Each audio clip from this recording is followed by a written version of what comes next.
bahwa kita bernegara itu punya kesepakatan untuk patuh kepada Pancasila, konstitusi, prinsip-prinsip moral, dan peraturan yang berlaku.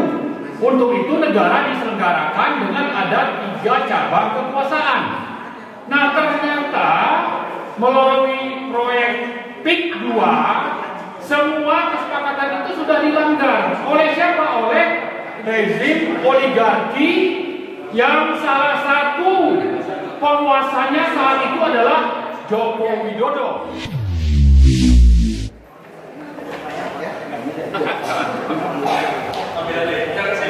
Terima kasih Pak Refri. Assalamualaikum warahmatullahi wabarakatuh. Alhamdulillah. Muhammad. Jadi yang akan saya sampaikan ini adalah ditujukan kepada seluruh rakyat Indonesia yang masih konsisten untuk tegaknya negara ini sesuai dengan komitmen pendiri bangsa, Pancasila, konstitusi, dan peraturan yang berlaku. Yang kedua, saya tujukan kepada yang namanya Presiden Prabowo Subianto. Jadi ini 2 fokus apa yang saya sampaikan ini untuk mereka perhatikan.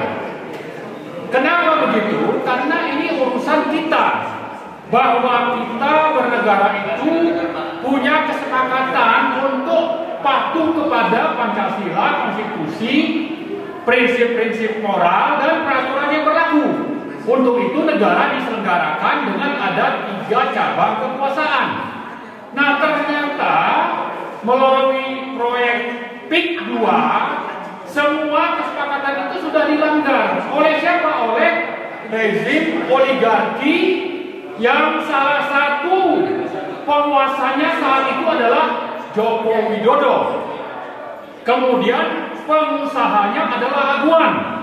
Yang di belakang Aguan ini saya yakin banyak konglomerat-konglomerat lain yang terlibat. Apa yang dilakukan? Nah, hal kedua yang kita perlu catat adalah semua rujukan kita bernegara itu sudah dilanggar. Manusia, rakyat Indonesia di Banten, terutama di 9 kecamatan yang tanahnya dikuasai secara biadab melalui penindasan-penindasan, itu sudah berlangsung sejak bulan April yang lalu sampai sekarang, dan negara tidak hadir di sana. Kalau kita bicara negara, mulai dari tingkat paling bawah sampai ke tingkat paling atas, artinya ada lurah di sana, ada camat, ada bupati, ada yang namanya gubernur, menteri-menteri, sampai kepada Presiden Joko Widodo. Waktu itu sudah tidak hadir. Jadi maka saya menyerukan adanya pembangkangan sipil atau pembangkangan publik, ya, supaya bahwa memang negara sudah tidak ada, sementara kejahatan begitu masif dilakukan, rakyat ditindas, bahkan puluhan yang sudah meninggal terlindas oleh truk-truk pengangkut tanah penguruk lahan untuk proyek kedua. Itu sudah menjadi berita masa lalu yang tidak ada proses hukumnya. Itu salah satu contoh. Nah, karena itu mari kita membangkang bagaimana supaya ini dihentikan. Makanya tadi saya sebutkan ini untuk diperhatikan oleh rakyat seluruh Indonesia dan juga Presiden Prabowo Subianto. Nah, hal yang ketiga yang ingin saya sampaikan adalah bahwa kita merencanakan untuk mendampingi Bapak Dr. Muhammad Said Didu. Kemana? Ke Polres, bahwa beliau nanti di Tiga Raksa, ya, Tangerang. Hari Selasa tanggal 19 November beliau itu sudah dipanggil untuk hadir karena melakukan pelanggaran hukum atas pengaduan dari siapa? Asosiasi lurah. Ya, lurah ini sudah diperalat oleh siapa? Oleh yang namanya oligarki. Nah, karena itu kita perlu dampingi. Kenapa? Karena kita sudah tidak berharap kepada wakil-wakil rakyat, kepada aparat penegak hukum yang mestinya menegakkan hukum. Makanya tadi saya sebutkan, rakyat harus mendampingi karena negara sudah tidak hadir. Maka karena itu saya menghimbau semua kita ini untuk datang berbondong-bondong mendampingi Pak Said Didu di Polres Tiga Raksa tanggal 19 November pukul 10.30 sampai selesai. Itu hal yang ketiga. Hal yang keempat, bahwa kita ingatkan kepada rezim, sisa-sisa Jokowi itu masih sangat kental dalam pemerintahan Prabowo. Kita ingatkan, boleh mereka menangkap, memenjarakan Pak Said Didu. Silakanlah lakukan itu dengan wewenang yang mereka miliki. Tapi harap dicatat bahwa ini sudah menjadi isu nasional. Ya, ribuan atau malah ratusan ribu pengganti Said Didu akan hadir. Untuk apa? Untuk menegakkan hukum Pancasila, konstitusi di negara ini.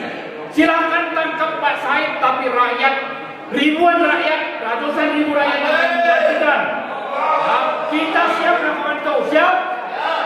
Oke, jadi itu hal keempat yang ingin saya sampaikan, bahwa kita ingatkan kepada rezim, silakan Anda tangkap Pak Said, tapi pengganti Pak Said itu akan sangat banyak untuk meneruskan perjuangan ini.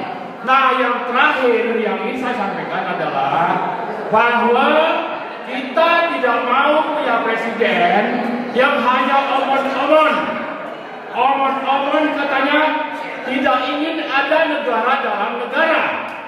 Tapi kenapa tadi saya menyampaikan perlunya pembangkangan sipil, pembangkangan publik?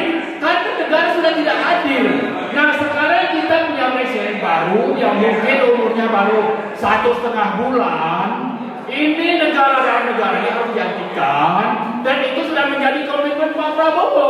Tinggal buktikan saja Anda apakah presiden yang memang sesuai perkataan dengan perbuatan, atau presiden hipokrit bilang mau menegakkan negara yang sebenarnya menghilangkan negara dalam negara, tapi kelakuan oligarki itu Anda biarkan. Saya kira ini tidak benar. Maka karena itu, di samping mengingatkan Pak Prabowo bahwa negara ini harus tegak berdaulat sesuai Pancasila dan konstitusi, tapi juga buktikanlah itu bahwa Anda tidak sekedar omong-omong. Dan kalau itu Anda lakukan, maka rakyat akan berdiri kukuh dan berbondong-bondong untuk mendukung Anda. Kalau Anda hipokrit, maka tunggulah waktunya bahwa Anda juga akan berakhir.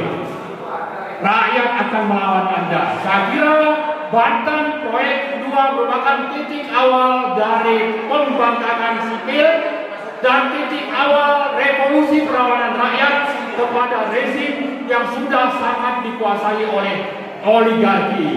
Terakhir sekali, kita ingatkan oligarki.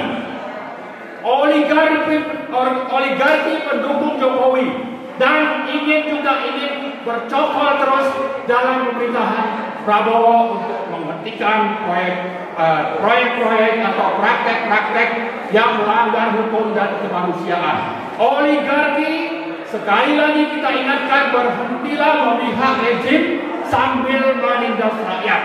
Kita punya catatan siapa saja oligarki ini, dan kita siap melakukan aksi-aksi bagaimana supaya rakyat melawan oligarki usaha hitam yang selama ini mendukung Joko Widodo, dan mereka kita ingatkan untuk berhenti. Kalau tidak, juga akan berhadapan dengan rakyat Indonesia.